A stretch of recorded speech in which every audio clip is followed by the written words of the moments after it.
Vayomer Adonai el Avram,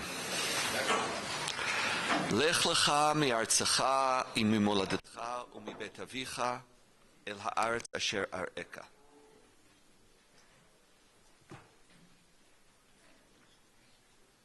The first thing that the Jew does, the first thing that a Jew is obligated to do by God, is to walk away from the world. The journey begins of leave that which in essence you should never be able to leave. You don't lose your family. You don't lose your family. You don't lose your homeland. But Abraham is asked, in essence, at this moment that we are about, that I and you, I, God, and you, Abraham, are about to engage in a covenantal, even though that term is not used, in a bond, in a loving journey together. The journey starts with leaving, with breaking. There's something very, very violent about it. Something very, very unnatural about it.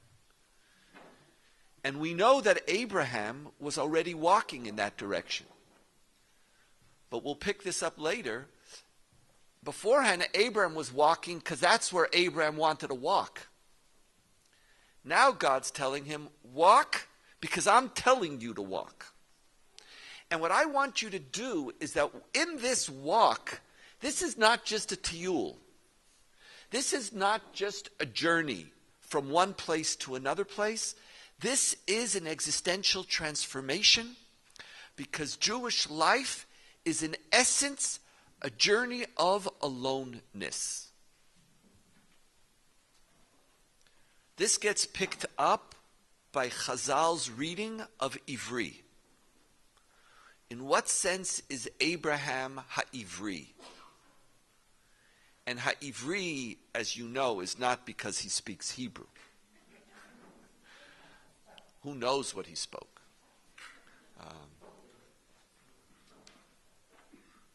But Ivri is that the whole world is on one side and you are on the other side. And it is an accurate reading or a particular reading of Genesis 12:1 of Lech Lecha. Now that journey of aloneness is a very precarious one. Because throughout history, but in particular in antiquity, if there's nobody who has your back, if you don't belong anywhere, if you are a stranger in the world, you are exposed to that world. There's no one who's going to look out for you to protect you. There is no Goel Hadam for you. God says, do not worry about being alone. I have your back. Walk Lech Lecha, this act of leaving the world is an act of leaving them not to aloneness, but of leaving them to be with me. And if you are with me, you win. Your name will be great. You will prosper. I will bless you. And then comes the words, V'heyeh bracha. And you will be a blessing. We don't know what that means.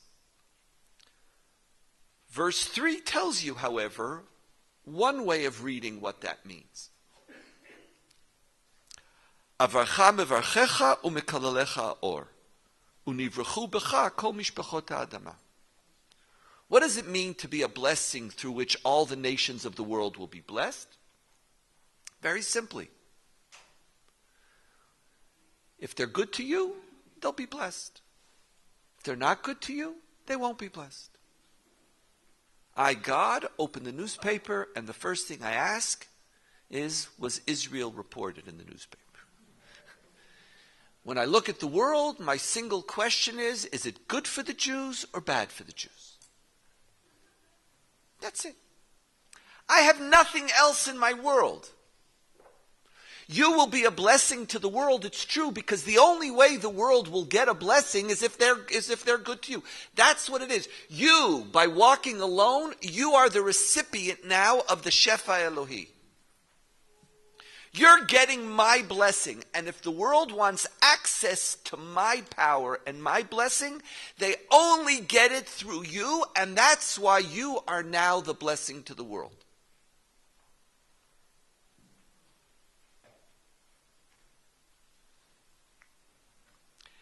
Unless you harbor any other more universalist thoughts, Genesis 12 wants to correct it immediately.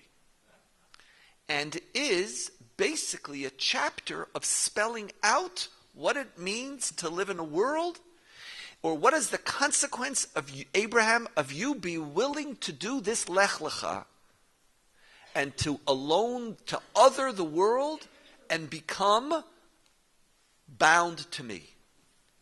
The first, and I must confess that I read this for 50 years, and it is only this year that I saw it. Not this idea. I saw this a few years back, and part of this is a part of this Genesis, Exodus, Judaism idea that I'm working on for my next book. But this juxtaposition of this verse hit me in the face. Literally, I had a physical reaction to this verse just this year. And maybe it's because I read it in English. Vayavor Avraham. Now, there is this thing in Pasuk Hey. Now, Abraham leaves. Now, he doesn't leave Lech Lecha. He others the world, but there is a group of people with him. Who they are, we don't exactly know. Rechusham asher rachashu v'tanefesh asher asu b'charan. I think the pshat of the nefesh asher asu b'charan are slaves. This is just cattle and other stuff. Any connection between this and the great conversion motif is at best a mountain hanging on a hair.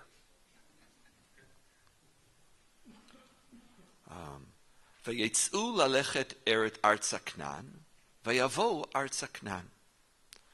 Vayavor Avraham ba'aretz ad hamakom Shechem ad Elon Moreh, va'Knani az ba'aretz.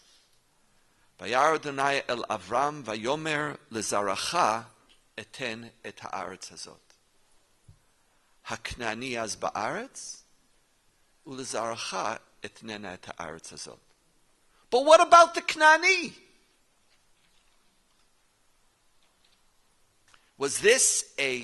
Are we a people without a land, and was this a land without a people? The Bible doesn't even sweat it. And this is before the verse, Kilosh Shalem Avonahem Mori Adhena. Before we got there, before we have some notion of an iniquity that has to wait its turn to play itself out, which appears once. Here, Knani Ba'aretz, Lecha Tnena. Why? Because the act of Lech Lecha makes the non-Jew, makes anybody who is not you, transparent. The transparent, it's just, they just don't even enter into any conversation, because the only thing I am worried about is you. They're invisible. They're just not there. And I'm not worried about them because they don't count. They only get to count to the extent that they do good by you. And if they're in your way, Haknani az ba'aretz, and I'm giving it to you. And there's no reason or need for any explanation.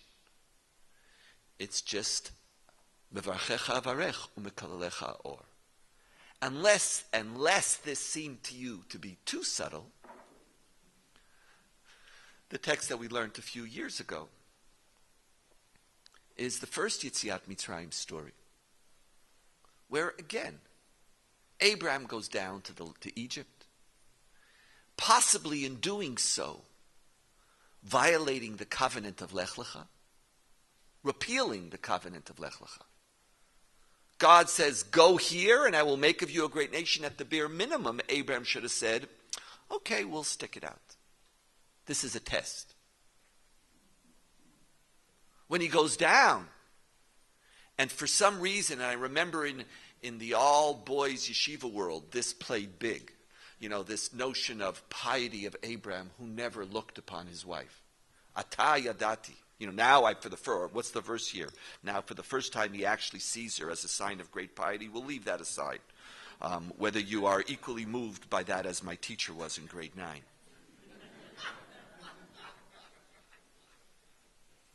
I know what a beautiful woman. What's the word? What is it in?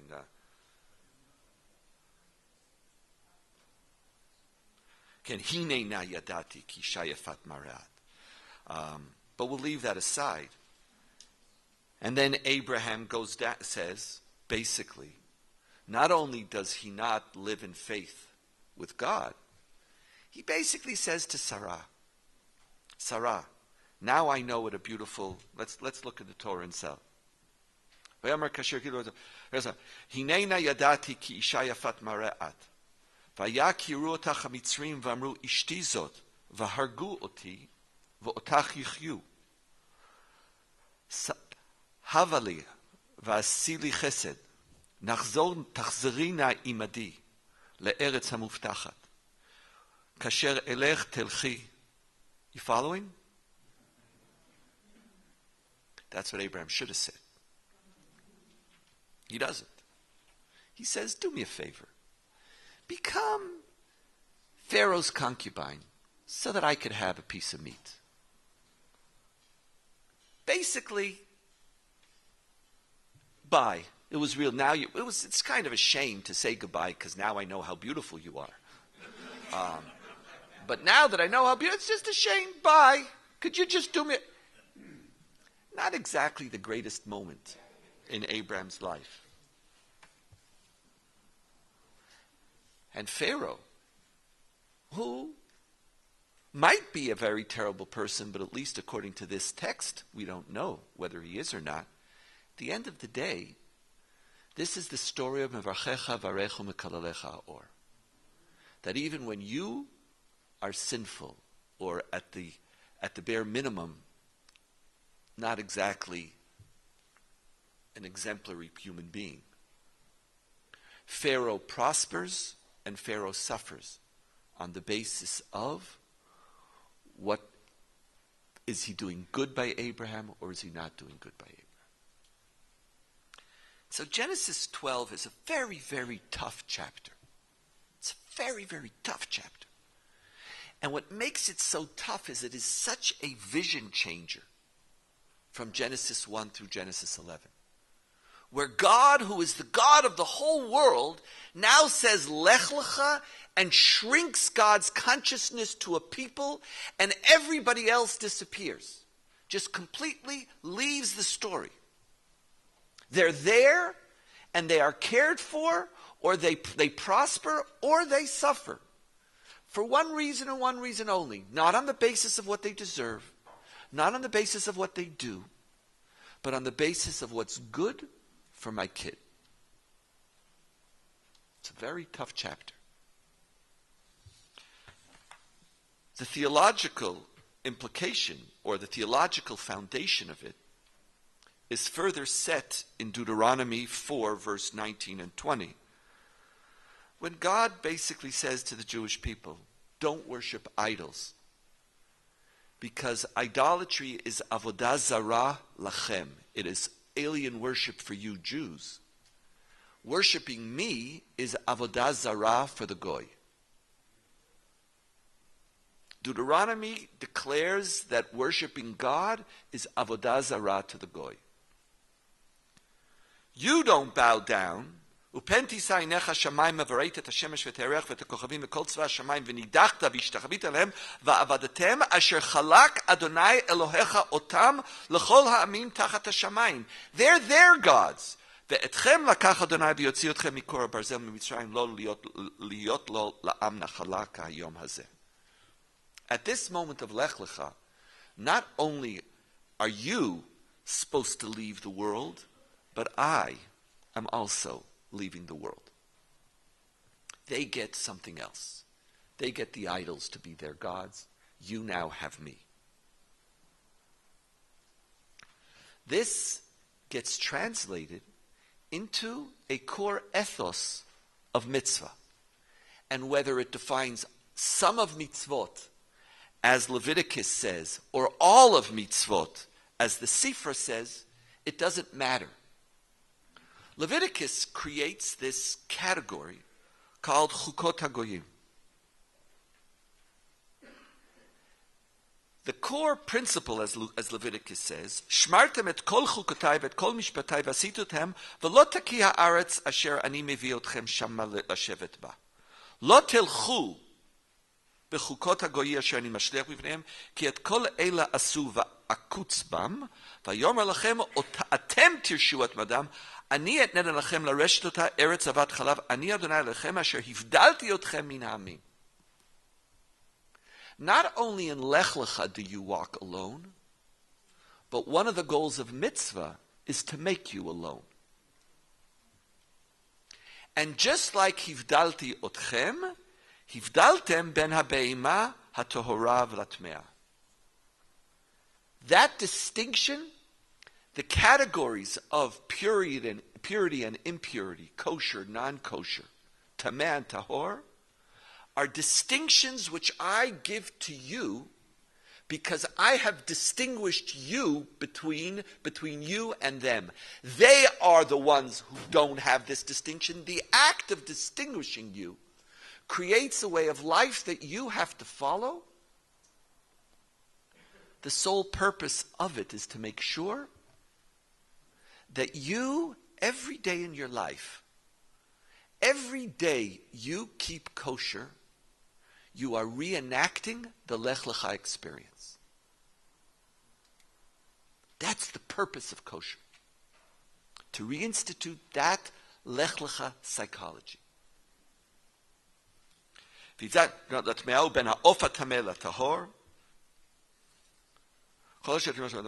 Asher hivdalti lachem letameh v'aitem li kdoshim ki kadosh ani Adonai.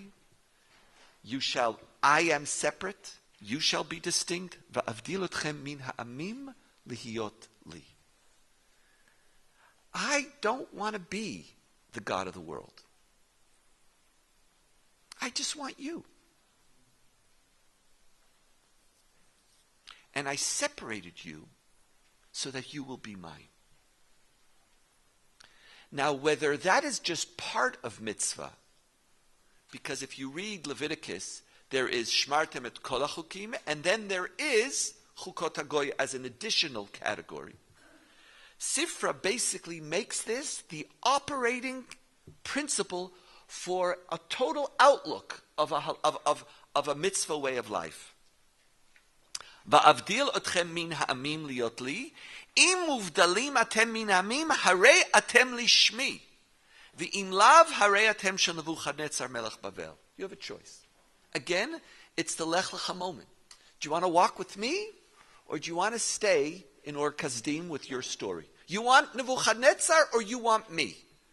Do you want to be in the world? Do you want to be a part of the world? Or do you want to live as a Jew? And it's either or. You don't. This is what's so fascinating. I, the God of the world, am threatened. In other words, Nebuchadnezzar and I are in a zero-sum game. You could have said Nebuchadnezzar's mine too. No. Nothing. I want a total break with that world. This is the deepest meaning of Lech Lecha. Unless you think that we're just talking about mitzvot of kashrut, not at all. Rabbi Eliezer ben Azariah Omer, Minayin shelo yomar adam ef shilu bo shatnes, ef shila chol basar v'chazir, but also ef shila vo ala erva. Efshi, ma'aseh v'avisha bal shamayim gazar alai.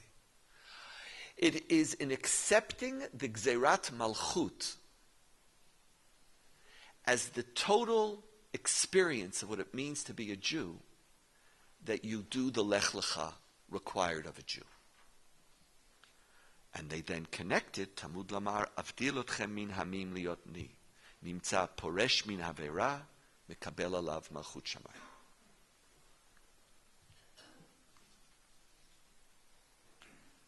One of the consequences of this type of separation is that not only does the world become transparent or, what was the word you used? Invisible. It's not that, it's like it's even worse than invisible. It's you actually see right through them. It's like, I see right through you. You're not invisible. It's like, I wish you were invisible. You're there, but you just have no weight. You don't stop me in any way. You're there to serve me, and my Jewish life is to ensure that I am separated from you. This then gives birth to a whole slew of commandments, which are the consequence of such a perspective. Because if God doesn't see the world, and if the world is only gets the shefa of God to the extent that they serve the needs of the Jew, then of course, Avedat Goy is permitted. Of course Avedat Goy is permitted. Because if I just got this, and now it's benefiting me, Haknani Azbaretz. It was yours. Like, why would I even dawn on me to return it? Like, for what reason would I ever return it? You don't, everything, any shefa you have is to l'shem sheni. And so you were given this ruby for only one reason. To hold it, to work for it, to make sure you had it, so that it would be available at the moment that my students bought the donkey. That I would return my lost property to you for what? Not even a havamina. Kule alma mode. Now what's interesting is that by the Amoraic period it's already kule alma mode, but in the Tanaic period it wasn't kule alma mode, and probably, well here, and this is a research process that other people engaged in, but that it's probable that in the Tanaic period the dominant opinion was that Avedat Goy had to be returned. And at least it's one of the opinions in the Mechilta, that Shmot Kitire Shor Oivecha, as distinct from Deuteronomy, which had Shor Achicha, Shor Oivecha. What's the difference? Shor Oivecha is the Goy. That was at least one of, and by the Amoraic period, it's already Kule Alma. Who are they? Now, what this story says is that very deep into our identity is a sense of separateness and otherness to the world. That part of what it means to be a Jew, part of the way the Jew feels what it is doing Jewish, is being completely separate. It could have a theological component, alone with God, uniquely with God, and God with us. But we are truly an am levadad yishkon ubagoyim lo yitchashav. This is also a very helpful explanation for one of the fears and struggles with intermarriage. Because what does it mean? You're marrying... A Jew doesn't marry them. And this has nothing to do with, it's one thing when somebody says, yes, I live a Jewish life, I'm observing A, B, C, and D, these are my values, this is my faith, I don't want, when you marry someone who doesn't share this and this life, this way of life, I'm losing, I could see what's happening here. I believe, whether whether I believe that you must do A, B, and C in order to fulfill your covenant with God, or whatever it might be, the more thick Judaism is, the more a person, or it's coherent for someone to say, intermarriage is a loss, is assimilation and a loss of those values, which I care for, which I stand for. But what is the coherency of a very deep antipathy towards and discomfort with intermarriage amongst Jews who don't do anything? Nothing. If mitzvah is a good deed, and it's why, like, what is it that you would be bothered? Like, again, what is it that bothers you? And it is not purely ethnic. Because many Jews don't even feel comfortable with that language. It's just so much part of who we are is we're not them. How could you marry them? And therefore, and it's a generational thing. But it doesn't require mitzvah, it doesn't require theology. It's just Jewishness is understood very deeply as an us-them experience. And it has significant implications. And I'm going to come back to more of them later on. You understand it also. It has changing meanings over time. You could understand some of the us-themness in an idolatrous world. What happens when it continues in different realities? The transition text that I asked you to look at is in Leviticus, and here I owe this distinction to Yakir Englander, a fellow here. Vaitim li zgula mikol ha'amim ki li ha'aretz. It's a contradictory term. Ki li ha'aretz, I'm the God of the world, therefore I shouldn't have zgula. But no, I, the God of the world, and this is Islam's profound critique against Judaism. How could you take the God of the world and shrink that God down to one particular people? There's something screwy in that thought process. Vaitim li zgula, you shall be unique unto me because I have all the land. And then atem tiyu mamlechet kohanim v'goy kadosh. Goy kadosh means a separate, distinct people. Yakir Englander asks, does the category of mamlechet kohanim, though, suggest possibly something else? Does it make sense that there is a kohen without a world? Can you be a mamlechet kohanim unless there is a world that you are servicing? I'm not sure, but at least it's possible.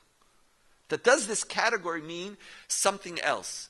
Does the category here mean that you will be the people who alone, just like the Kohen is the only one who has direct access, you will be the people of Kohanim, and there is nobody else? Or does Mamlechet Kohanim begin to add the world into the story, or suggest that it might be in this story? At least it's plausible, and that's why I bring it as a transition, not as a historical transition, but as a conceptual transition. The full-fledged transition is expressed in Genesis 18's reading of Genesis 12. And what makes Genesis 18 so interesting is that it shouldn't have happened. Because if you, God, gave all the world to them, and now in Lech Lecha you are basically the God of Israel and don't care about the world, why would you stand in judgment of the city of Sodom? The city of Sodom is an anachronistic move which makes sense between Genesis 1 and Genesis 11. It doesn't make sense post-Genesis 12. according to the way Genesis 12 reads Genesis 12. What does it mean? I, God, have a cheshbon with a city. That means God, kili kol haaretz, means I'm still related, I'm still working with the world. Now notice, this Genesis 18 move and rereading of Genesis 12, which we'll see how it does it in a moment, is an exceptional move in the Bible, only to be paralleled again in the story of Jonah. Till Jonah, I'll say this word and then you can find the one case in which I'm wrong and so you can feel really good about yourself. The exception will just prove the rule. So I'm immune. Knock yourself out. From Genesis 18 to the book of Jonah, and depending on whether you think Job was a Jew or not, the non-Jewish world only enters into our text in connection to and in relationship to the Jewish story. They basically disappear. They come in when it intersects with our story. When somehow it is mevarchecha varechu mekalecha. How does it? You appear in our story only to the extent that somehow it intersects with this covenantal journey of God who picks a people and ultimately is taking them to their land so that God will be their God and you will be my people. It's the story, it's the narrative of Exodus chapter 6. Atem tiyu la'am v'ani elochem le'Elohim. Everybody else is just not in the story. And Jonah reads it right. Like, what do you care about Nineveh? Like, all of a sudden now you decided to become the God of the world? Okay, so I understand. And this could be Jonah's answer. Okay, I know that you created the tree. Wonderful, what a great analogy. But that's not the story. I know the world is yours. And you really care about little trees and little stuff. And you know what? Even knock yourself out. Care about the cattle. But people? You don't care. That's not you. Genesis 18, which does so, has to reread Genesis 12. And it has to reinstitute and give a different interpretation of Veheyeh Bracha. And Genesis 18 basically rejects Mivarchecha avarechu mekalalecha or. And when it requotes 12, it takes half of Genesis 12:1 and half of Genesis 12:3, and ignores the beginning of Genesis 12:3. And it does cut and paste. And it says, Hayo yiyeh l'goy gadol. In Genesis 12, Hayo yiyeh l'goy gadol means, I am going, when you walk alone, I will be the source of your strength. Now, Hayo yiyeh l'goy gadol is, you are the major player in this world. You have, I feel bad using the term, but I will anyway. You have a leadership role. I know, it's like Nimitz. You wanted to come to Jerusalem not to talk about leadership. You have your size is not evidence of your privilege. Your size gives you a role. I, God, not only am I God, not limiting myself to you, but you, Abraham, the mere fact that he says, Hamachaseh ani ma'Avraham et asher ani yoseh, is God saying, you aren't limited just to you. There's a Knani ba'aretz. And that Knani ba'aretz, we got to talk. And that Knani has to be judged rightfully and justly. And v'nivruchu bo kol goyei ha'aretz, he now explains, what does that mean? Not that they will only be blessed through whether they help you or not, but you are supposed to be the source of Shefa to a world. In other words, I, God, am still the God of the world, and you, my chosen one, are now my presence here on earth to continue My journey of Genesis 1 through Genesis 11. Genesis 12 does not change the core foundation of Genesis 1 through Genesis 11. That's basically the radical innovation of Genesis 18. That's the huge chiddush. That the story still continues, and that you, Abraham, are now my partner. Not a partner of aloneness, but a partner who brings shefa and tzedek u'mishpat to the world. The difficulty is that after Genesis 18 till Jonah, this idea more or less disappears. More or less. There's a little verse here, there, that if you want to put something in, you can. There is no story. There's, when God speaks about Yetziat Mitzrayim, there is some notion of God wanting to make a name for God's self, which might assume a world somehow, but there is no story. We don't know who that world is. And in Deuteronomy 4, verse 5 through 8, the nations of the world will say, Rak am chacham v'navon hagoy hagadol hazeh. What exactly that means is not developed. There is no story. The only other story in which the non-Jews are more or less there a little bit, you think for a moment, is the story of Bilam. But I want to tell you, what does a Genesis 12 reading do to somebody who reads the story of Bilam? Because it still intersects directly. But at least there's a prophet. God's talking to somebody.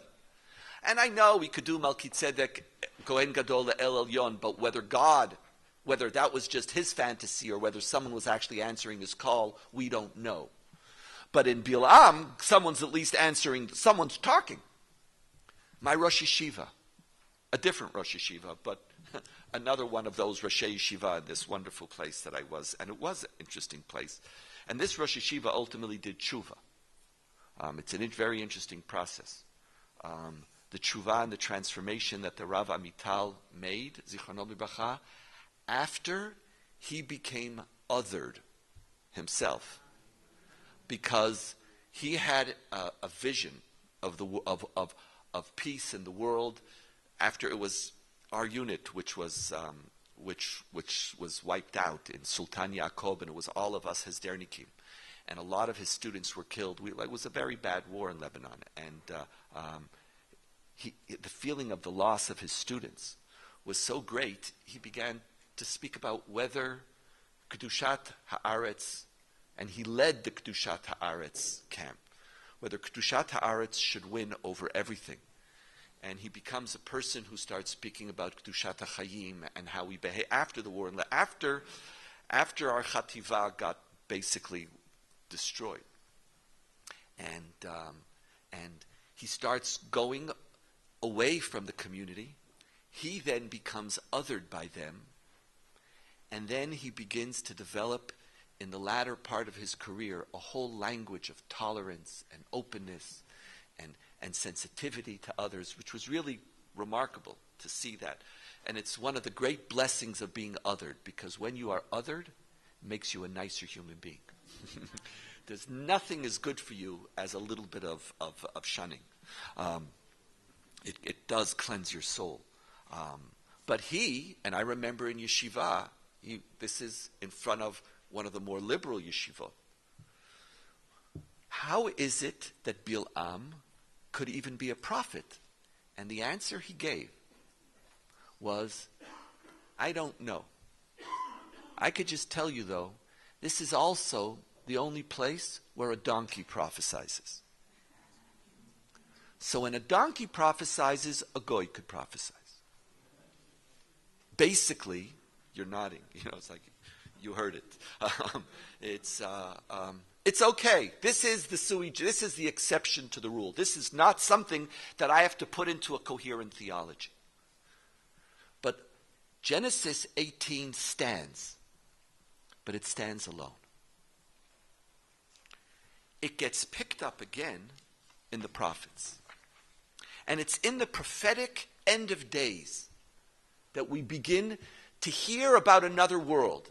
And in many ways, It is only in the prophetic end of days that we go back to Genesis 1 and 11, where God, again, it's least conceivable that God could be the God of the world. A direct line could be drawn from Genesis 18 to Isaiah 49.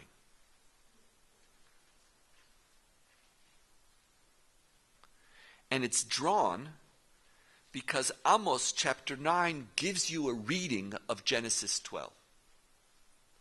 Amos 9 says Genesis 12 is indeed a unique moment. But it's a unique moment for you. It's not a unique moment for God.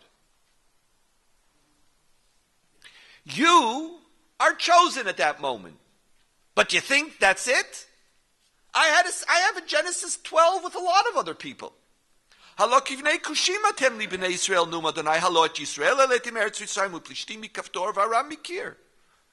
you, I know that I asked you to walk away from the world. But walking away from the world was not to other the world. Walking away is that I, God, am creating particular covenants with multiple people. Because please remember, Li Kol Haaretz. And you really think Li Kol Haaretz means I'm stuck only with you? Ma pitom. The only problem is that, again, these are little snippets. A verse in Amos. There's a lot of empty space in between where these ideas don't exist. And consequently, when somebody reads the tradition, what is the voice they hear? What's the dominant voice they hear? Becomes kind of clear. And how much effort do you need? Can you, as somebody who feels obligated by these texts, can you create a theology which is standing on such thin legs? But in any event, Isaiah tries. And Isaiah, and the verse that I love so much, Vayomer, when I'm finally bringing you back, Nakel mihiyot li eved lakim et shiftei Yaakov. It's too little. It's like this is Islam, or this is the God of Genesis, of creation speaking. Let me just get this clear, Jews. Do you actually think that I, God, creator of the universe, all I care about in the end of days is to bring Jews back to Israel? That's it? It's like, I'm done? Wow, that was a tough job. It's good that I'm God. Nakeli. There's two parts of it. It's like the, katanalai. It's two, but it also is nakel. It's midashon kalon. It's almost an abomination for you to shrink divinity into a total definition of what's good for the Jews. That's it. And Isaiah says, quite to the contrary, Nataticha le'or goyim liot yeshuati ad k'tzeh haaretz. Genesis 12 is exactly the same as Genesis 18. I pick you because what I want is I want you to be my particular carrier of my existence, my ideas, my justice in Genesis 18. I want you out there. The goal of the redemption of Israel is so that you and I will together serve the world. Liot or lagoyim. But what's so interesting is that even within the prophetic story, even when we come to the end of days, there is really a machloket. Whether the end of days goes back to creation, or the end of days stays through the prism of Yetziat Mitzrayim or Genesis 12. What is it that we see? On the one hand, we have in Isaiah and in Micha 2 and 4 that in the end of days, v'naharu alav kol hagoyim v'alchu amim rabim v'amru l'chu v'na'aleh el har Adonai el bet Elohei Yaakov v'yoreinu midrachav v'nelecha ba'orchotav. Basically rejecting the end of days is not the redemption of Israel alone, it's the redemption of the world of the curse of Deuteronomy 4. That at the end of days, God is their God too. No longer is the worship of God avodah zarah for the goy. There is an end of days where I again will be melech haaretz. Bayom hahu, when God's name will be one. Not one in service of Israel alone, but the whole world will come.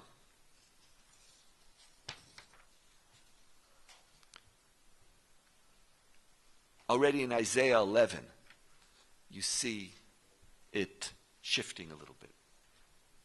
In Isaiah 11, I'm not sure whether God is the God of the world. God is the God of nature. In the end of days, the natural world is transformed.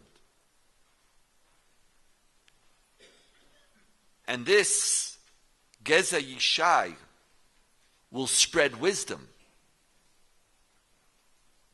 And people will come to hear. But what is Pasuk Yud Daled? Va'afu b'katef plishtim yamma yachtav yavozu et b'nei kedem.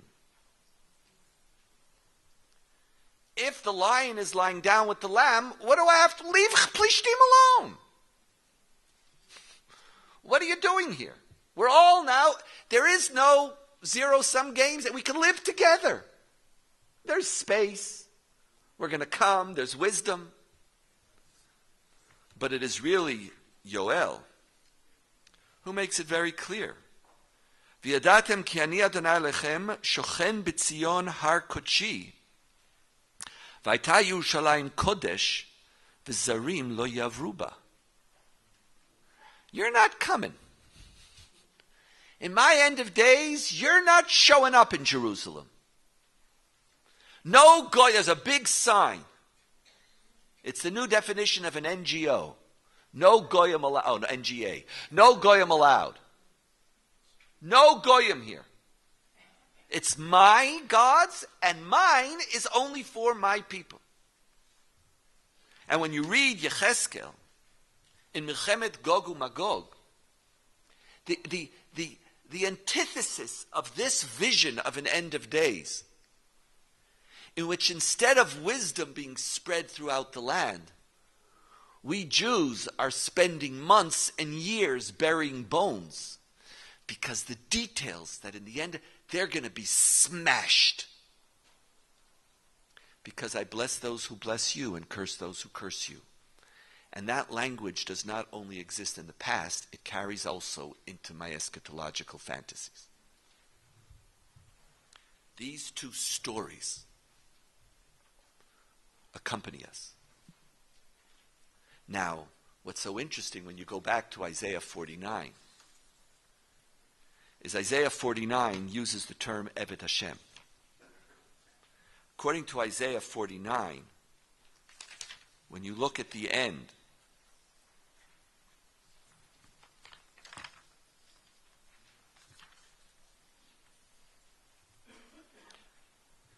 excuse me, I'm just...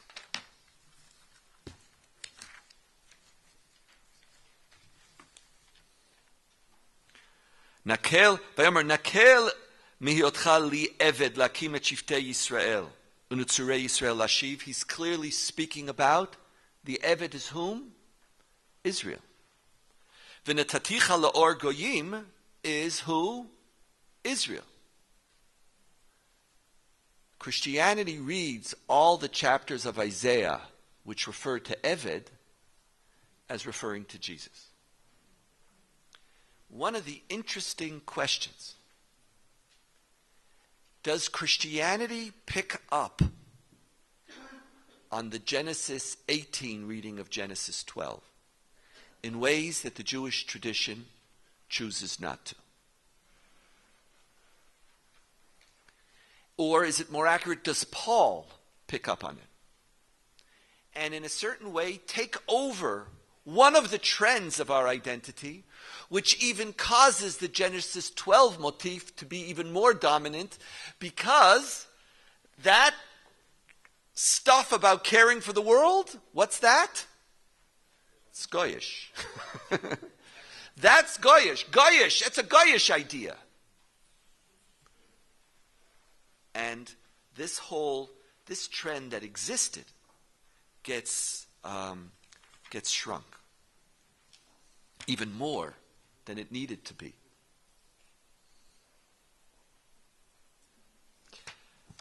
I want to go now for a few moments. If we have time, we'll go back to Maimonides at the end. I want to go back to the mitzvah of Kiddush Hashem.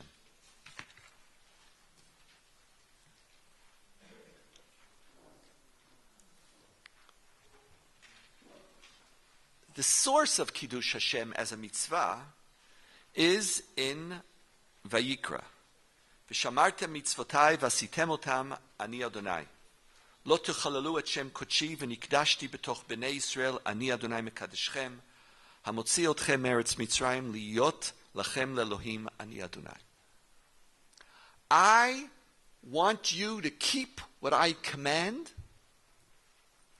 And when you violate what I command, you desecrate my name. When you do Jewish, I am sanctified amongst you, because it is you who I have chosen and taken out of to be mine through the Egypt redemption story. V'nikdashti b'toch b'nei Yisrael is an exclusive expression of the love relationship between God and the Jewish people. And that's why Nikdashti b'toch b'nei Yisrael leads also to the idea that in the worship of God you must do so amongst B'nai Yisrael, amongst a community. That this is the expression of the fact that I have chosen you to be mine is your requirement to create a community where I live. Not only physically through the Mishkan, I live through your faith. I live through your loyalty. And I become sanctified amongst you. Because frankly, it is only you who I want to be sanctified amongst, because that's the meaning of the Exodus story. I am sanctified amongst the children of Israel and not sanctified amongst the world, because that's what election means. In the halacha, this mitzvah starts a fascinating journey. The mitzvah of Nikdashti b'toch b'nei Yisrael ultimately leads to the mitzvah of Kiddush Hashem. Now, Kiddush Hashem, when you looked at the Rambam, V'nikdashti b'toch b'nei Yisrael in this doesn't mean amongst the people of Israel. It means that it is Israel who are obligated to fulfill this mitzvah. But the mitzvah is by definition only happens where? In the world. When? B'sha'ah she'amod goy v'yanos et Yisrael la'avor alachat mimkom mitzvot HaTorah, and forget what happens afterwards. Let's call it those three. Or when the goy comes to you and says, violate the mitzvah of the Torah. Let's say avodah zarah, shvichut amim, and gilur arayot. And you choose death, I become sanctified. Not betoch b'nei Yisrael, but al yedei b'nei Yisrael. The revolution of the mitzvah of Kiddush Hashem transforms Israel into the witnesses of God, and in essence, the mitzvah of Kiddush Hashem is the place where Or Lagoyim becomes one of Taryag mitzvot. A mitzvah which starts in the Torah as the complete othering of the world, as the only place where we live. Kiddush Hashem says, you have an obligation to sanctify God's name. You are the carriers of God's reputation. The God who cares about God's reputation amongst the world is the God of Genesis 18, the God of Isaiah 49, the God of Isaiah 2, of Micha 4. It's a God who actually still wants to be in the world. It's the God for whom Genesis 12 doesn't shrink the horizons of God's kingdom or Godship. Now, when you look at Yoma, and you now go from Yoma till Baba Metzia, till the Yerushalmi Baba Metzia, and I'm not going to look inside. Hechidami Chilul Hashem. What does it mean to desecrate God's name? When you take meat from the butcher and don't pay him at once, this is a Jewish kosher butcher. Here, the sphere of your concern is it's the rabbi. This is the rabbi is Mekadesh Shem Shamayim amongst the people and has to be worried about Chilul Shem Shamayim amongst the Jews.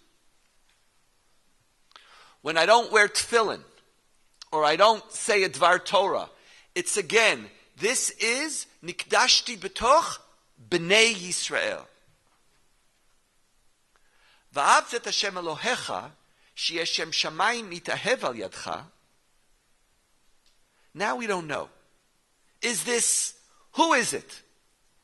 The person who's watching is a person who has a common sense ethic as to what is a life of value. They don't have to read. They don't have to be great Talmidei Chachamim. Masao matano benachatim abriot. How does he talk to people? Is he honest? This is, call it, universal, ethical menschlichkeitness. And people feel that you have a life of value if you're a mensch. Are you a mensch? If you're a mensch, I respect you. And when you're a mensch, I want to know where you learned your menschlichkeit from, and then I direct it and say, whoa, is this what Jews do? Now, this could still be the Am Haaretz, but it could also be anyone. It's not the kosher butcher. It's spreading, potentially. But it's in Shimon ben Shetach where the core essence of Kiddush Hashem is expressed. Because the core essence of Kiddush Hashem is that when the non-Jew comes and you choose death, my name is sanctified to that non-Jew who comes to kill you. Kiddush Hashem is not just a mitzvah b'farhesia. And who is the b'farhesia? When it is a b'farhesia Yisrael, there's other dimensions that get required of you. But that's for other reasons, because we don't want you to break the spirit of the people, and therefore even Yarkita de Masana, even if it's the way you tie your shoe becomes transcendent.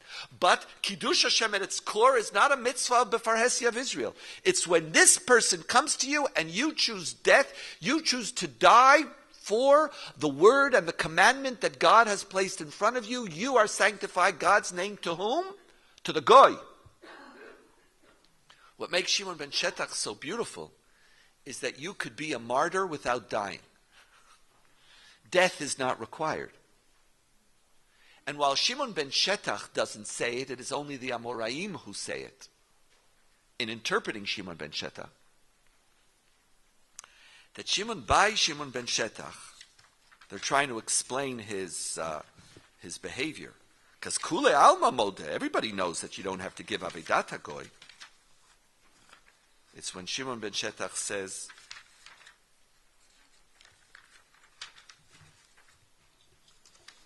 I'm getting there, just one second. It's too many pages. Yeah, mine are different than yours. Here. I'll get there. Here. By have Shimon ben Shetach mashma barich elahun di Yehudai mi'agar kol hadin alma. Shimon ben Shetach, what really excites him is not the rewards of the world, but to hear, blessed is the name of the Jews. And Shimon ben Shetach is somebody who, as now told here, whether that was really his world or not is a separate question, is somebody who lives in the world. Because the Amoraim explain, what did Shimon ben Shetach? Shimon ben Shetach, the Tanaic section of this text ends when Shimon ben Shetach says, return it. He just says, I am obligated by a higher authority, and that higher authority is my moral conscience. I don't care. Does he know? Just give it back. There's not even a question. Does he know? No, give it back. Why? Then they say, Amarlon, one second. Ma atun savrin Shimon ben Shetach barbarun have. Barbarun is who is fighting the barbarians? Who? Rome. Shimon ben Shetach says, I don't want to be I want to be Rome. The world of his significant other is not just the Jew, but it's the larger world, which then get expressed in his vision of Kiddush Hashem, which is the essence of this is the great revolution of Kiddush Hashem. Kiddush Hashem at its essence is a mitzvah of Or LaGoyim. And it is only possible to the extent that there is an outside world who's significant to you. You value, because God wants God's name to be known there. That means that God doesn't give up on God's role as the God of the world.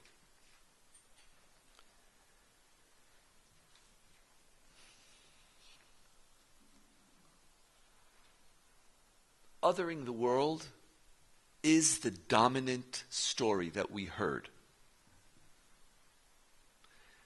in the past, in the Bible. I would even suggest in rabbinic literature. Not all, it's the dominant one.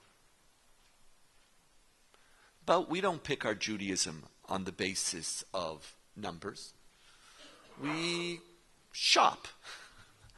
And the process of interpretation is not the process of reinterpreting a verse, but choosing which verse you give greater weight to, regardless of what else is there. The story of Genesis 18 and Isaiah and Shimon ben Shetach and Kiddush Hashem is a story on which you could stand. It tells a different vision of what this journey of being a Jew means. But here comes the challenge. What does it take psychologically to want to be an Or LaGoyim? What does it take psychologically to say that the mission of my particular life was to be a bracha? One of the things that not only does it require, or that it is only possible in the absence of this, is if the world actually loves you. When the world hates you, or when you experience, and here I'll go back to what I was speaking about the other night, when you experience fear, it's not merely the vilification of the other. It's not merely that you lose your ability to dream. It's not even coherent to think about being an Or LaGoyim. It's not even coherent. To them, why would I want to? They want to kill me. Why should I feel that I'm worried about what they care about? When the more anti-Semitism is a dominant part of your experience and your narrative, Jewishness as otherness wins over Jewishness as exceptionalism and mission. One of the interesting realities as you come here to Israel, and this is what Yossi was concerned about, is that paradoxically, while Zionism was supposed to create the only place on earth that Jews feel safe, the fact is is that in Israel, there is a very, very strong level of personal fear. Now, it's an interesting fear when you analyze it. It's no longer an existential fear of the survival of the state of Israel, but it's a very personal fear.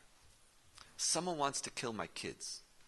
Someone wants to kill me. It's like, it's on me. Like that changes you. It's like, it's not that there's danger. It's not crime.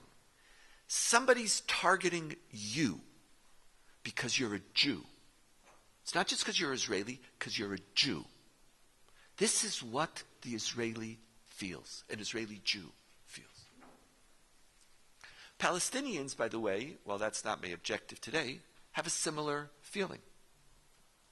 And when both sides feel this very deep sense of fear that the other wants to harm you, what framework is there to even think about my role and responsibility to them?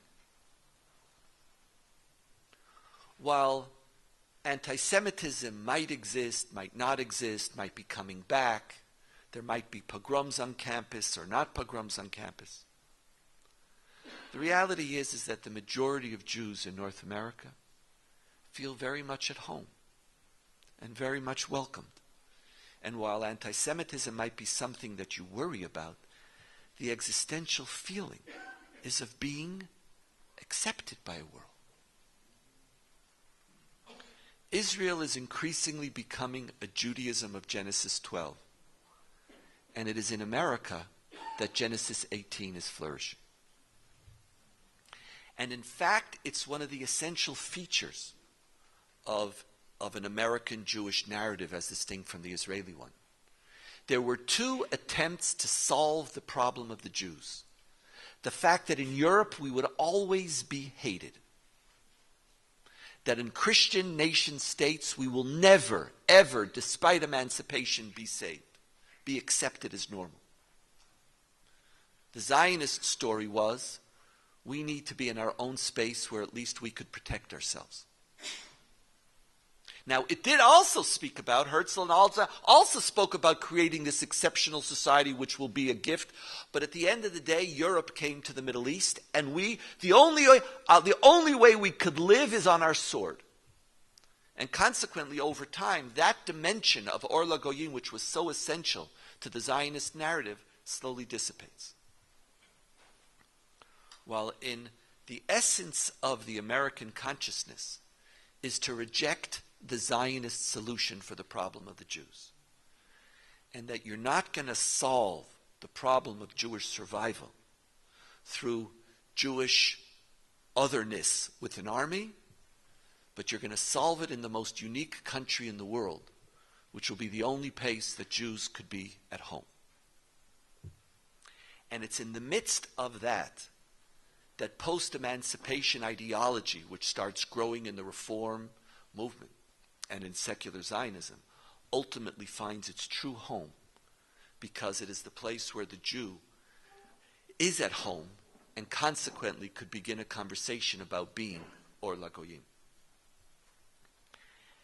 Part of our requirement is to understand the psychological difference in which each community is living, and what are the ideas that become possible as a consequence of those different experiences.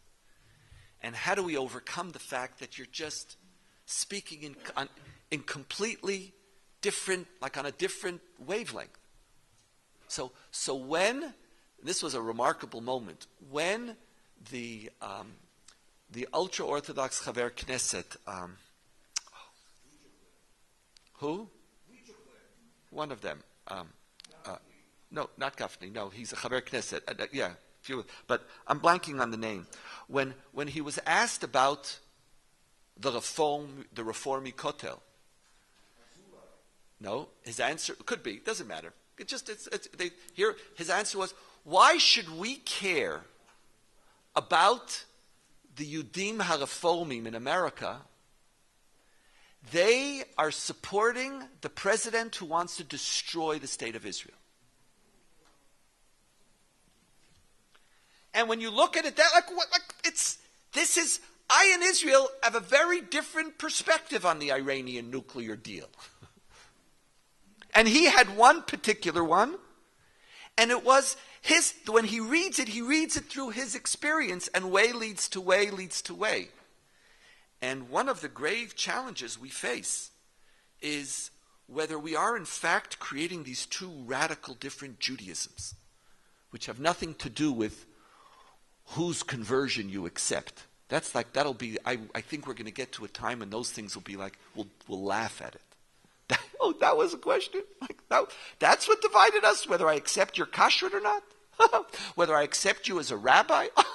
I can't believe we actually thought that was the significant difference. Imagine a completely different Judaism. Completely different.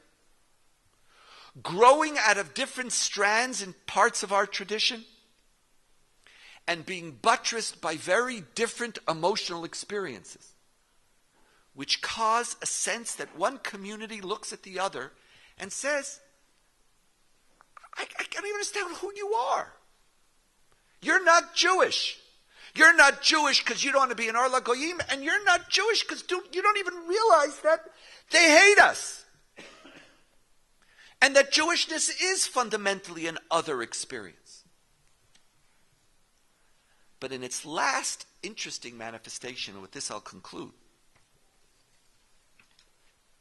one of the interesting experiences of some within North America is that this, when you don't have a sense of otherness, do you have a sufficient sense of particularity to sustain the mission to be Or LaGoyim? And part of what's happening, and I experienced some of this, and this is one of the things that RLI 5 taught me when I first, in a different context, wanted to use the word exceptional, how increasingly uncomfortable a new generation of North American Jews are even with the term exceptional. Because exceptional is too other. I didn't want to what do you mean? I'm just like everybody else. And in that sense, I've reached a level of identity where there is no intermarriage. And those of us who are speaking about intermarriage are using 1990 categories. We know there's no interfaith marriage. That's like verfallen a long time ago. But it's not even intermarriage anymore. And when you speak about intermarriage, you're using categories that the person who is marrying doesn't even understand. Because I'm not intermarrying. I'm marrying someone like me. Even if I'm not a nun. Because the journey of that to be a Jew is to be connected to the world, but it's lost that connection does start with some dimension of Lech Lecha. And while the while the Ethiopians and the Egyptians and everybody might have a particular, that speaks about a mission which is grounded in a particular identity. But what happens when particular identity is trumped by Or LaGoyim itself? A hint of that you begin to see in Maimonides, and that's the last text we'll learn.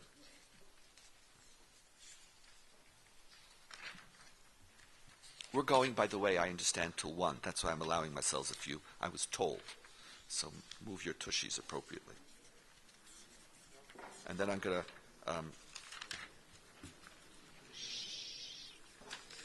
that's...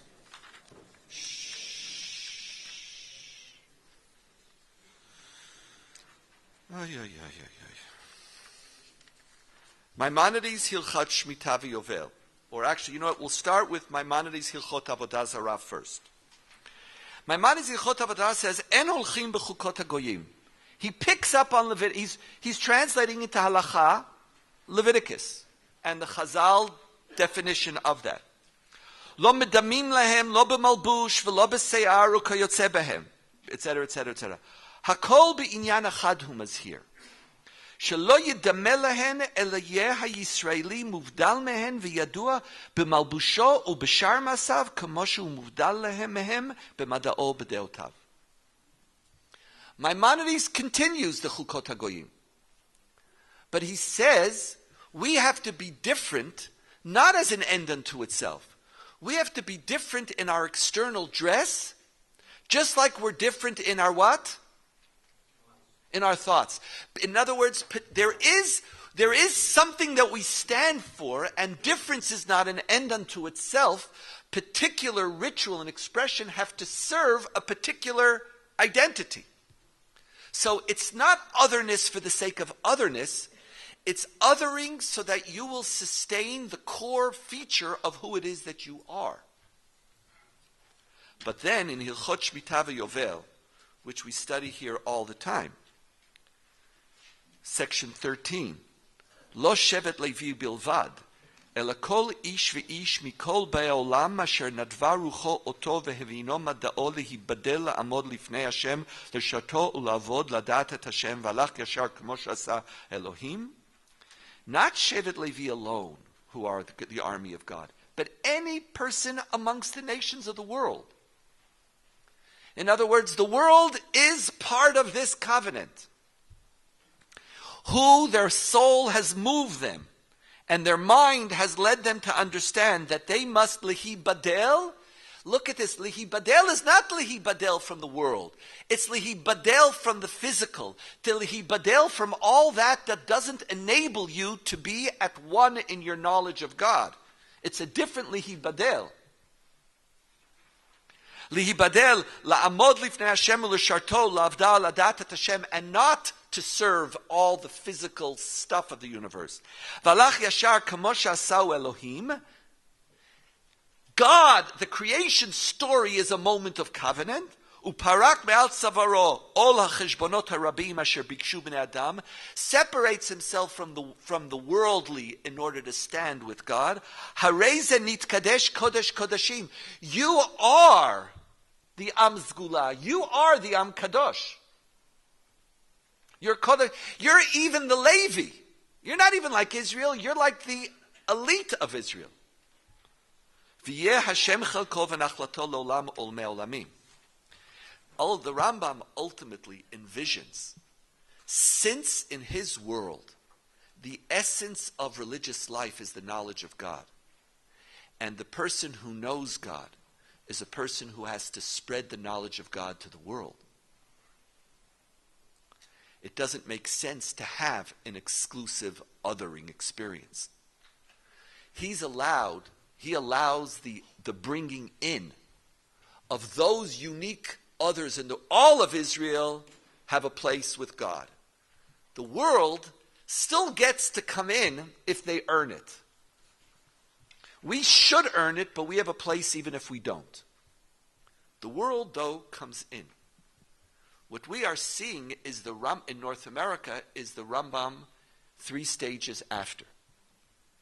That the minute you've given up on the Lech Lecha story, the separate story, the othering story, is not who you are as a Jew. It doesn't excite you. It actually embarrasses you. Can particularism still have any foothold?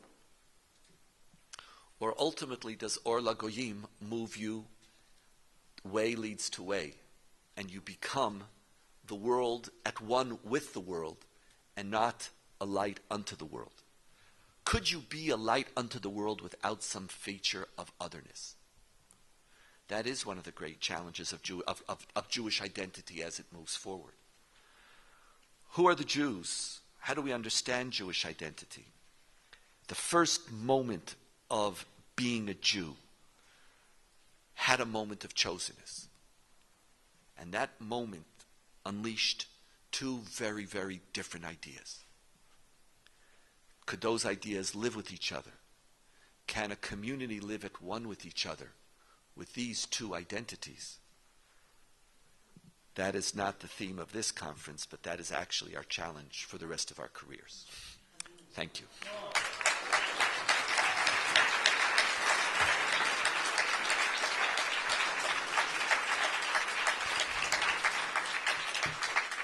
And now I have time for questions. I think the schedule is that, and then at 1 o'clock you evaluations, and then 1:30 we go down for lunch. So yes, please. I'm just here. If you raise your hands, I saw your hand. I'll just this is yours, and yours, yours, and yours. So we have the first 6. Okay. After that, we'll go. Please. Yes, please, ma'am.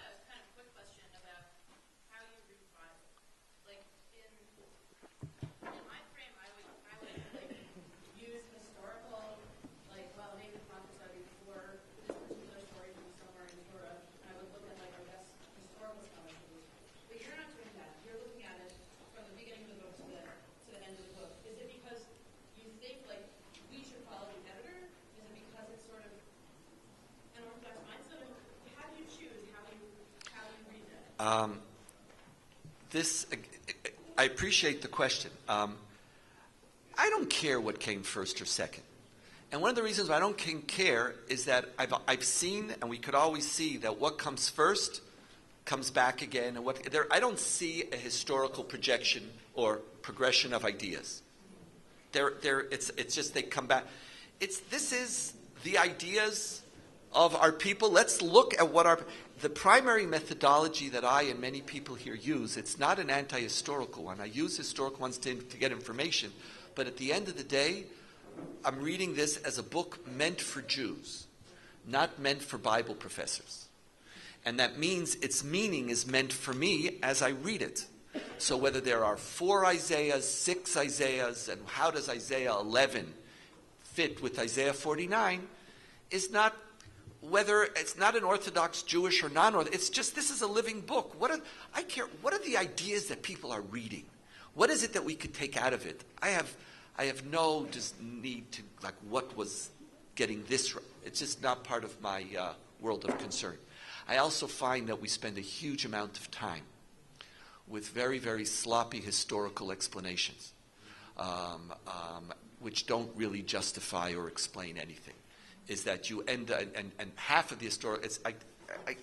Anyway, yeah. The order again. I want you. You'll remember the order. So please, yes, and then Ron. It's more of just an amusing question. Style. You chose that for your book also. That example of Lazar, who chose to give back the beautiful pearl, etc. I was thinking all along the lines of the story of the Rav, I think it was under the category of Abel, etc., Banim, who eventually responded to somebody's greeting by saying, "You're the ugliest guy in the world. I've never seen anything something so ugly as you." And the man continues to, say, "What kind of a rabbi are you? Because you're insulting God. You created me in His own image. You raised him over the coals." And I don't think He really forgives him until just does it for the cover of the community.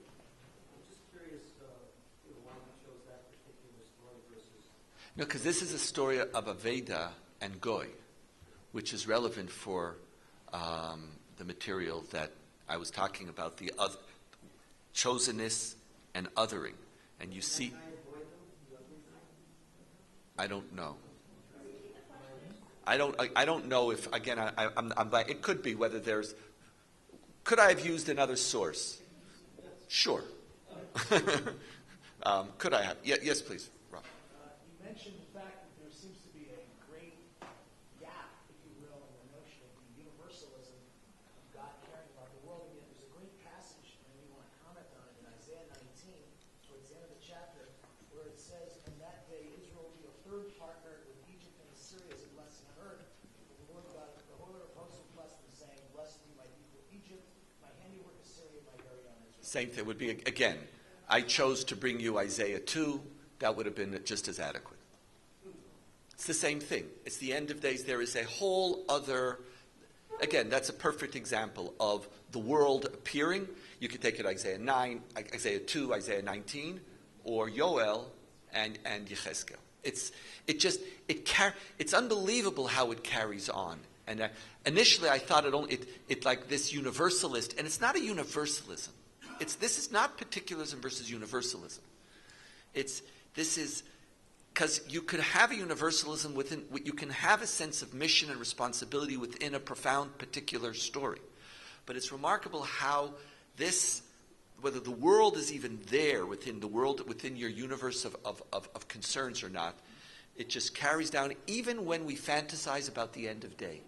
And so even in the end of day, God doesn't get to be Melech Kol Haaretz. God still just gets to be Melech HaYehudim. Unless we read this, where God is Melech Kol Haaretz. Yes, thank you. There was the order here, and I don't remember. Was it you yourself? Yes, please. And then I know you had a hand, but I'm just going to take those first, those three. Yes, please. This is sort of a topless question, but if you had the opportunity to give a dvar, say on the upcoming holidays, the Jews who have internalized the feeling that anti-Semitism is what defines them as Jews, and you could summarize all of this in 2 seconds, what would you say? They would never hire me. I will hire you right now. What do you make? Listen, let's talk. I'm negotiating a contract now, so just tell me the numbers and we'll figure it out. Yes, what would I say to somebody who's internalized anti-Semitism? I could tell you, I've been trying this lecture on officers in the army and on Israelis. And it's changed over time. I'm much more respectful of the place of fear. And when I gave it initially, I was more judgmental. And I didn't teach it well. Because they didn't feel that I was hearing them. They didn't feel like I was setting up a challenge to them that was alien to what they were able to experience. Now what I speak about is, I understand where otherness comes from. I understand why we as a people have walked that path. The question is, and as I said the other night, the challenge of Israel is whether we want to let that define all of our existence. It's not to belittle it, but whether that you could explain and understand something, it doesn't mean it justifies it. And asking them, there were 2 great ideas in Zionism. There are 2 great ideas in our tradition. I do believe that 18 needs 12. At the end, I think it'll die. It'll just wither into we are the world conversation.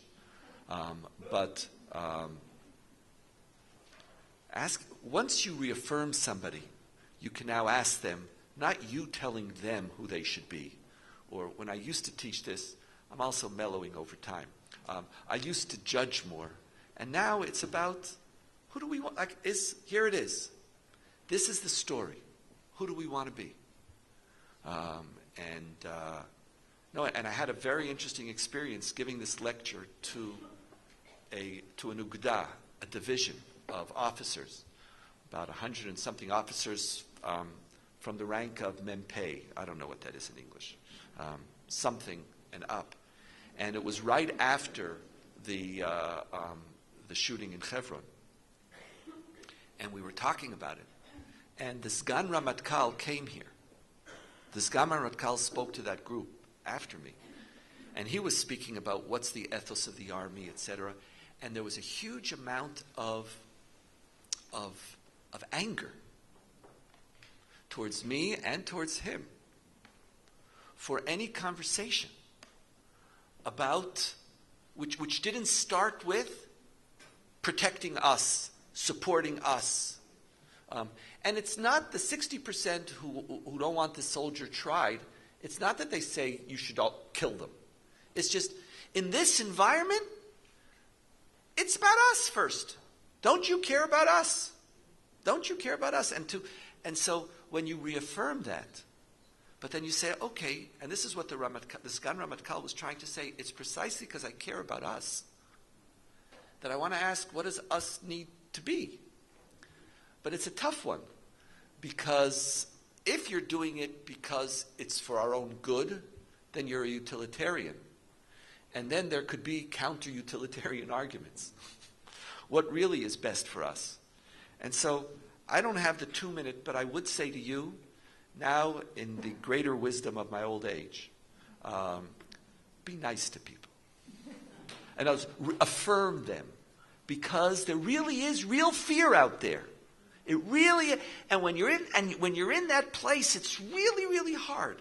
And when you feel affirmed, then you could ask, then a person could, maybe.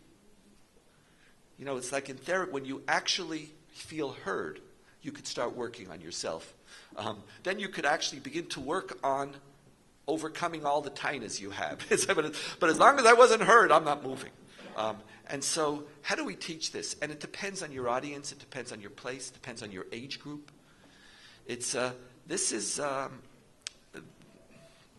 But with this, we have to talk about this because it's just shaping. It's like it's what's coming into the room.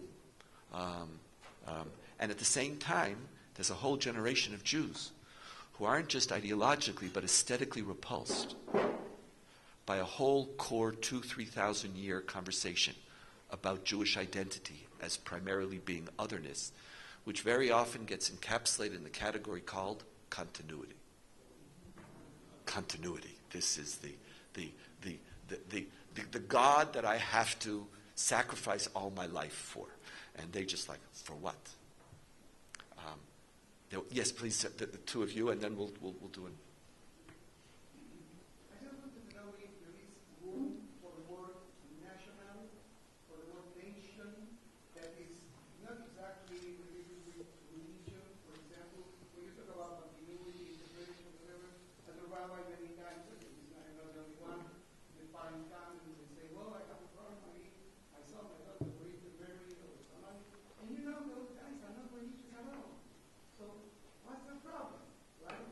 And maybe because at the end of the day, there is no religious issue of crucifying for the Torah. It's a national. And maybe, when you talk about assimilation, it's because, and I see that, especially when anti-Semitism is not like in Argentina,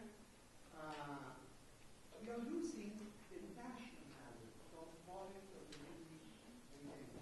Yes. Great. I'm with you. The reason why I get it's interesting as you play it out because the national component of Jewish identity is one of the religious definitions of Jewish identity.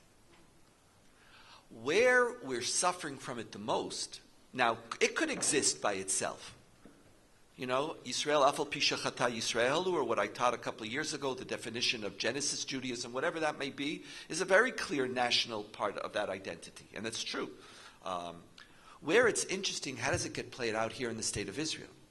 Because here we have a national identity in a sovereign state, but the national identity, since our national identity is also a religious identity, we don't have any national identity for those who aren't part of our religion.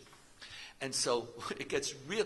What happens when a nation creates a nation which is bigger than its nation? We didn't pick the word Yehudai. This was not, we could have called Israel Yehudah. We could have. And what happens when Jewish nation and Israel are synonymous? And that, so it is, there is correct that we are is there a place for the national particular identity? That is one.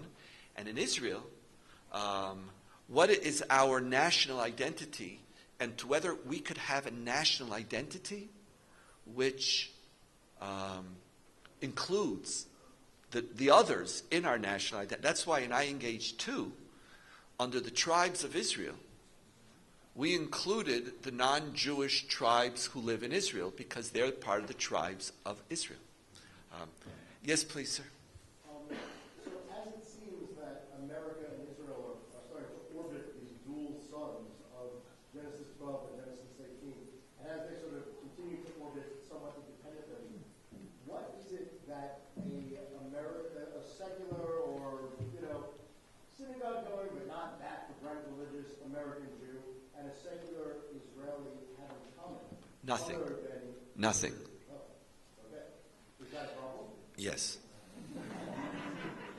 Why? Again, why? If you care. if a person doesn't care.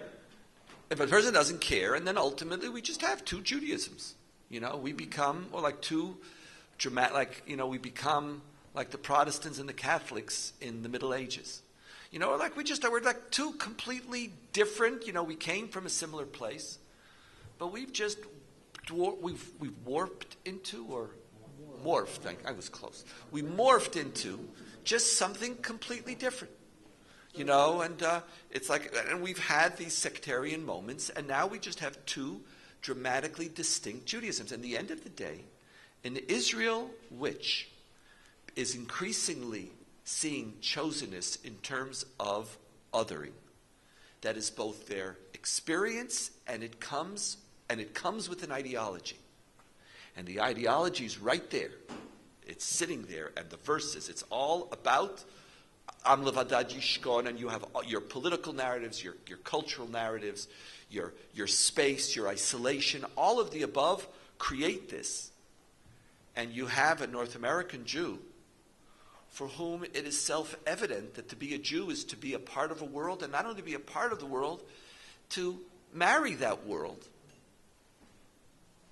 For those who care about Jewish peoplehood, one of the two core front lines is how do we help bring this Or LaGoyim narrative of the Israeli Zionist story back to the conversation. And one of the agendas, and we mentioned it the other night, that we can't allow the Palestinians of Judea and Samaria to define all of our Goyim. Israelis don't care about Palestinians in Judea and Samaria. From their perspective, they could all choke and die. Because every one of them wants to kill us. They want to kill us, they want to stab me. I oversimplified, I know, but you understand what I mean. It's like, okay, I take it back. Sometimes anyway, if you could, afterwards, you'll just edit that part out. We just don't want that. But what happens to them? You don't see in Israel any angst about the occupation. And it's not there, are we occupying a people? Are we occupying a land? It's just not even a conversation. It just... Now, there is a there's a very big difference between Palestinians in Judea and Samaria and the Palestinian Arabs who call themselves citizens of Israel, not yet Israelis, who, by and large, since 1948, with a minuscule of exceptions, have never ever caused any physical harm to Israeli Jews, have never engaged in terror at all. And that's why the front line is Israeli Arabs, and personally I think the front line is the refugees around this, because if I could I get you excited about being exceptional here for something where you don't feel that I'm discounting your legitimate fear. And one of the interesting things that Israelis like to quote is, of course we're exceptional. Look what we did in Haiti. Look at Nepal. Now, in the OECD, which we are now members, a member nation state of, we have the lowest allocation of foreign aid. The lowest allocation. One of the reasons why the deep, deep anger against breaking the silence, one of the deep, deep angers against it, is two reasons. There are two things that they are doing that is the challenge to Israelis, which actually I want to work on. This is like the first is their methodology, and I'm not saying whether it's accurate or not. Their methodology is, I want to tell you a story. So it's like a mirror. And they're saying there is a gap between who you claim you are and who you are. So I'll say that, great. You don't think they're right? Fine. Who do you want to be? Do you, in essence, okay, here it is. I don't accept Shavrim Shtika. I think they're false. Okay. Now, is that open for analysis?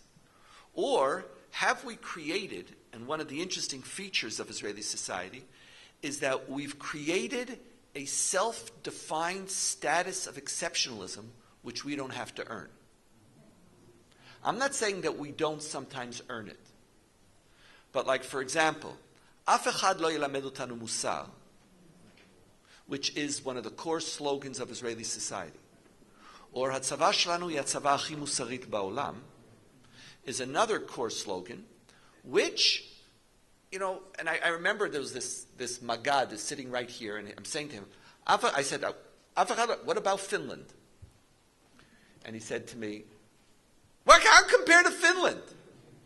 They're not fighting. He says, no other army in the world will danger its soldiers by limiting civilian casualties. I asked him, did you check? None? When the core feature of morality of war now I'm not saying everyone, this is the core distinction between civilians. I said, do you inherit it? For what reason? So I said, you know what? Let's have I don't want to have an empirical argument because my goal here is not to judge you as If we both agree that this is who we should be, great. The other part of Shavrim Shtika is the story of, and this is the whole, you could see it, this is the whole law of NGOs. Are they telling them? Are they telling them? Now what happens when one person sees them as the person who wants to kill you, and the other person who's going to talk to them is talking to their world? One sees this as an essential feature of talking, and the other one sees it as an essential feature of betrayal. But if we could at least feed on, it's still here. Israeli society, with all of it, still has a narrative of being something exceptional. But the reality is increasingly allowing otherness language to dominate and creating a religious ideology to do so. That is the front line. Here, this is the completion of what I spoke about the other night. The greatest, and here, please, I can't tell you how much help we're going to need over the next 10, 15 years. It was really cool, and it was really sexy to get involved in Jewish renewal, to get Israelis, because we don't want them to be secular. Our problem now is not whether Israelis are secular, but what type of Jews they are. And that is, and I'm telling you, there was over $1 billion spent. Are we going to have the desire and the wherewithal to invest in this massive project? Is going to be one of the, I would tell you, for all of those of you who love Israel, is going to be one of the greatest tests of your love. Whether you talk about it, whether you marshal it. And then, Uri's here, you're going to have to find what are those tipping point issues that you want to get involved in. Is it education? Is it marriage? Is it kotel? I'm not getting here which one. How are we going to get Israelis to get invested in this type of process of looking at themselves and overcoming this af echad lo yelamed otanu, this isolationism type mentality? And what to do in America, I'll leave to you right now. There was one more hand in part of, no, that was it. Now, I'm just going to go here. And what I'm going to do is I'm going to take, because the time has passed, I see 1, 2, 3, and 1, 2, 3, 4. Okay? And then, and I'm going to write down and respond so that we'll finish on time, because you ask short questions, but as always, I give very long answers. So please, Mr. I want to push you on the exceptionalism, the American exceptionalism piece. Okay, so let's say that the Jewish community the younger Jewish community is saying we don't want to be exceptionalists. That's bad word. And you're saying, how can you still be a light in the nations? And I'm wondering, maybe we haven't seen it play out. Maybe, in fact, there's a possibility that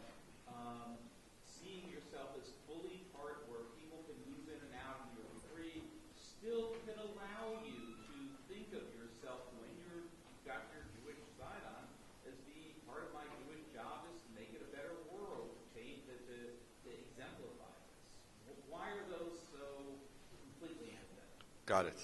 Yes. There was another hand. Yes, please, ma'am. I was wondering if you feel like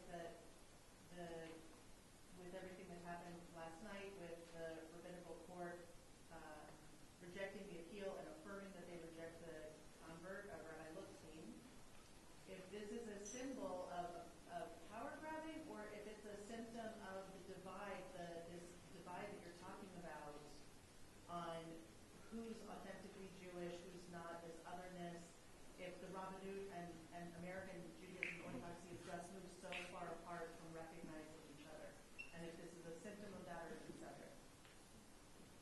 Yes, please. First, a small point. I think Isaiah even more aggressively agrees with Genesis 18 because it's not oral goyim, it's or goyim. It's a very active kind of thing. Good. Yes. My other point is, I think actually it's part of the world Jewish. You see elements. It was a beautiful analysis last night, so thank you very much. You see elements in both worlds. It is the things that are being created in Israel because we're a Jewish nation together that's helping the world in science and technology tremendously. We take great pride. At the same time, you have Jews in America who they have names for them. Israel first.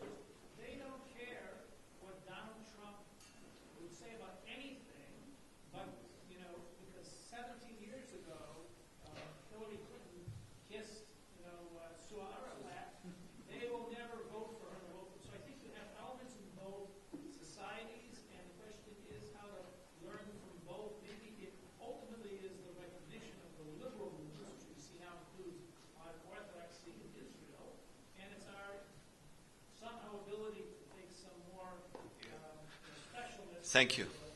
Yes, please. And there were four more here, right? Yes. Just. So I love when you take Genesis 18 as a model of the universal of Tikkun Olam, of Tzedakah Mishpat. But I'm wondering if, not only as you said, it relies on 12, but it actually fails. 18 fails. Because first of all, Olam does not succeed. Stone goes up and then down. And the very last words of 18 is, V'Avraham shav lemkomo. So I want to read shav lemkomo as it doesn't work. And so I want to read with you how we can make 18 work, because I want to make it work. Good. Okay. I want to. It's. Yes, please. Yes, your hand, and then there were two here. Yes. When you were talking about testimony or witnessing, it just reminded me of I think it's Howard Jacobson's article about something like will the Jews ever be forgiven the Holocaust? And so it brings in sort of the question of European Jewish identity and sort of where that fits in to what you set up as kind of a bilateral equation. And then also Jacobson sets up, it's not exactly the fearful model, though it's a very unpleasant image of how at least non-Jewish Europe is, and sort of in this kind of negative necessity of the Jew.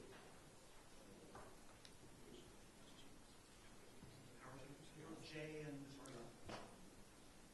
I appreciate so much your asking us to consider more deeply the role that fear plays in Israeli society today, and in the calculus that comes up here between being other and being, in terms of understanding our sense of mission to be exceptional. When you challenge us to ask whether we can continue to be exceptional without that otherness in the States or in North America.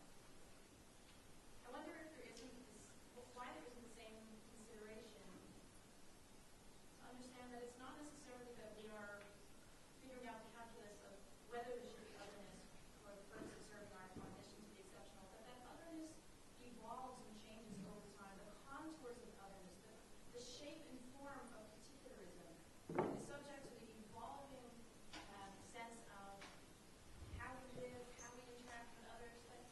That why isn't the conversation here about what's happening in North America framed with a deeper understanding that particularism can take many varying forms and shapes? Thank you. Last one for today. I apologize. Yes, please. Last Shabbat, I was in the forest with an all-night concert camping at a secular music festival, and I have to say that Israelis here are exactly like the unaffiliated Americans. They are embarrassed to be Jewish. I think it's religious in their life, as I said,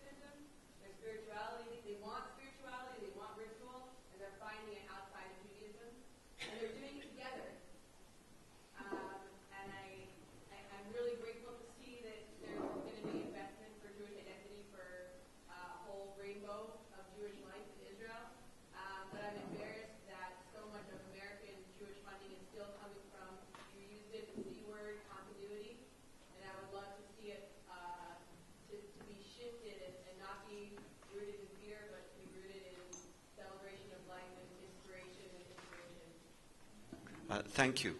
I'll try to respond. And if I don't, I apologize, and we'll talk more afterwards.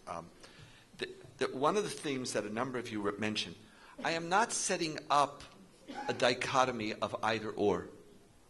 I'm not at all. I'm speaking about, first, there's two ideas, which then become lenses through which you look. And in fact, in life, they do. They do evolve. The question which we're facing is where and how. See, it doesn't constitute an argument to say that particularism evolves and changes. You actually have to identify it. Now, I accept that it evolves. And it doesn't have to belong, doesn't have to mean membership, and it doesn't have to mean a kippah or a kashrut. Knock yourself, great. I am actually here at the heart, the least judgmental person in the universe. In other words, I'm literally not prescribing, I'm asking. And part of what we're now saying is that, of course, yes, I do believe that you can be involved with Light Unto the Nations, and that you do that some of the time, and then part of my Jewish life is this. And all of that is possible. I'm not creating, and I'm not judging it. What I'm doing, and this isn't for a number, I'm looking at trends. And of course there's exceptions. I'm looking at bigger trends and asking, are we ready?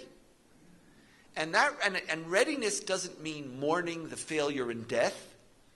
But it also cannot contain a statement that something could have multiple forms as an answer to what its content is. We don't know how to do it yet, or scale it. Now we're trying. Now maybe if we do our particular rituals differently, people will be more open. That's one worthwhile exploring. Are there other rituals that people will connect to? Worthwhile exploring. One of the major things that we work with rabbis, how does the synagogue evolve? I was sitting with a very significant donor and said, why do you guys spend so much time on synagogues? Why do you spend so much effort with rabbis and synagogues? Most Jews don't show up there. This person was a major donor to Hillel, and I said, most Jews don't show up in Hillel either. I don't know. We'll delete that part section. No. I said to them, I accept, but have you come up with a better delivery system than synagogues yet? I don't see anybody else who has 20% of the Jews. I don't see anybody. You have 20%? Okay, you don't have everybody. 20%, that's pretty good. And you know what? And if you could go from 20%, that what those 20% experience is deeper, whoa. And if you could get from 20 to 25, whoever got everybody. But what it is, if there was a counter delivery system and saying, why are you using the old, why are you still shopping in, pick a store, when you can buy on Amazon. Great, if I have a delivery system, I have no problem. But you don't have another delivery system. So part of our problem is that we know something is changing. We as Jews refuse to be pessimistic about it, and I think that's correct. But because we refuse to be pessimistic about it, we still have to be honest to recognize that we haven't figured it out yet. That's all we haven't figured it out yet. And my gut feeling is that some level of otherness is required, but maybe not. Maybe not. Maybe a Jewish life you could connect without. Could there be any sense of things that are particular without some sense of otherness? I don't know. I'm open to it. I'm not married to otherness. I'm not. I want to figure out, what my father told me when I was 3 years old, and which basically it's on. My father said, it's on you. It's on you. My whole life I've been raised, it's on me. It's on you. That's what you chose this profession for. It's on you. So what do we got to do? We don't know what to do. And part of our desire to explore is not to get locked into either ors, because people do that. And if you do this, you're out. But to understand this conversation. Now, how does this meld itself in new directions? Great. Now in Israel too, I don't want to oversimplify Israel. I don't want to oversimplify Israel also. But Israel is now more Jewish than ever before, and a direct consequence of that more Jewish is that it's also more other. Far more other. And whether it is in the center, whether it is within Orthodoxy, whether it is within traditional Judaism, or whether it is amongst Jewish secular, there is a very, very dominant othering story. It's not the whole story, but it's a very, very dominant one. And it's growing, and it's now our job to make sure that it doesn't grow more, but we actually combat it. Vis-a-vis Rabbi Lookstein, could I just speak off topic for a second? Not off record, but off topic. I personally was aesthetically repulsed around the conversation of Rabbi Lookstein. By a group of people who all of a sudden discovered that there's a problem in Israel called the Rabbinate.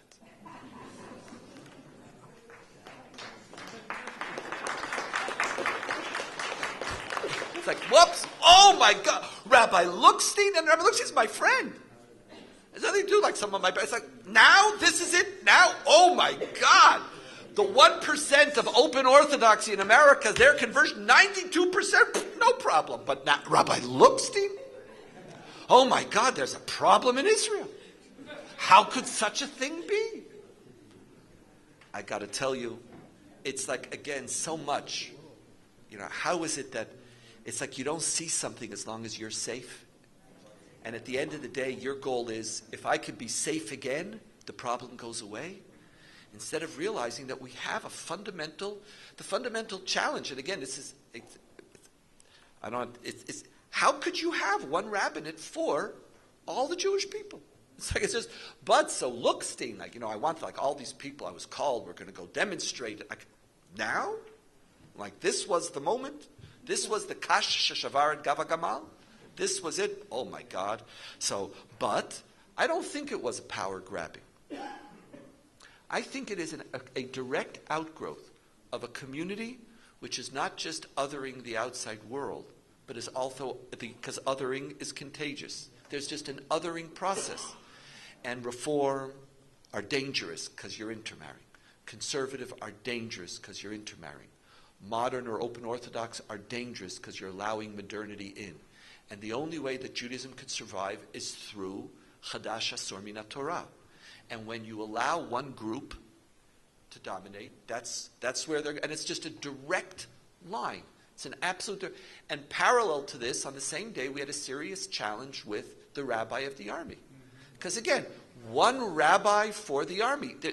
It's conceptually a flawed, it's not a power grab. There's a conceptual problem. Does this one rabbi have to have an opinion that everybody in the army agrees with? Now, if his job was to make sure his job is kashrut, no problem. Let's create a standard of kashrut that everybody could eat by. That's your job.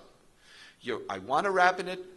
Your job is to make sure that no matter where you go, any single soldier who ever comes into the Israeli army could always eat with everybody. Great, that's your job. Done. I frankly don't care what your opinion is on Eshet Yifat Toar. Because that's not going to influence your ability to kasher a pot. I don't want to talk to you. Your opinion. I don't want to talk to you about anything else. I want to talk about is your pots. I want to talk about pots and pans. I don't have problems with kosher food because everything coming in is kosher. So you have to make sure that our boxes, we have nice bright blues and reds and everything is separated in there's great.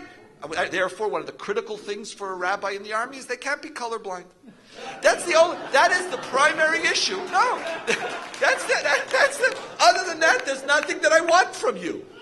There's nothing else that I want from you. But it's because we have a fakakta notion that it's just not, it's not, they're not grabbing. We're giving it to them. We are instituting this lunacy. Excuse me if you don't want, maybe whatever. Elements in both societies, absolutely correct. I was just speaking about trends. And last, Europe, I apologize. I am so happy that more and more European rabbis are coming. I've spoken to Lauren. I would like, not starting this group, but starting the next group, I'd be very happy that 10% of our allies should be rabbis outside of North America. We will learn from it. There's so much, our experiences are so rich and different that we have what to teach each other. And the fact that while we can't have extensive programming in North America because we just ran out of time. Excuse me, we can't have extensive program in Europe. I can't. It's just done. The day's done. But here, halavai, how do we create here a place for European? And I want to work on that, and I want you to talk with us, and we're going to work hard. I can't comment, though, on Europeans because I don't know it. I do know, though, that the experience of being othered is much deeper. It's one of the profound differences between Israel and North America, between Europe and North. But I'll leave that aside vis-a-vis European and the place of fear. And my last comment is, it's interesting. I don't think Abraham didn't succeed. Because Abraham's goal was not to stop the destruction of the city of stone. Abraham's goal was to ensure that God doesn't kill the righteous along with the wicked. Now, his goal, actually, he stops at 10. And, we could all give sermons as to why, but we don't really know why. But let's just assume that whatever. Yes, because you need whatever it is. We don't know why, but God even goes more than him. God stops at 4. There's 4 God, not one. You see, if the story happened and we're having a factual debate, we don't know anything, what happened, didn't happen. No one. Abraham's mission is not to save Sodom, but to save the righteous. And not one righteous was killed. That's the way I read the story of Sodom. And that's why I could still use it. And Avraham shav lemekomo, knowing that he did a good job. Knowing, actually, there's a peace in a certain sense, because his God is actually a shofet kol haaretz even beyond his category. So when we look at that, I think we could still make a career out of Genesis 18. Genesis 18 doesn't always guarantee happy news. It doesn't always guarantee, it's not a chapter of peace and tranquility. But it is our job as Jews, that if injustice is happening in the world, it's our job to be part of the solution. And it's not our job to be part of the problem. And while what's good for Jews, what's good for Israel is always important, Genesis 18 says, if that's all that's important, then God would have never elected you in the first place. Thank you all very, very much.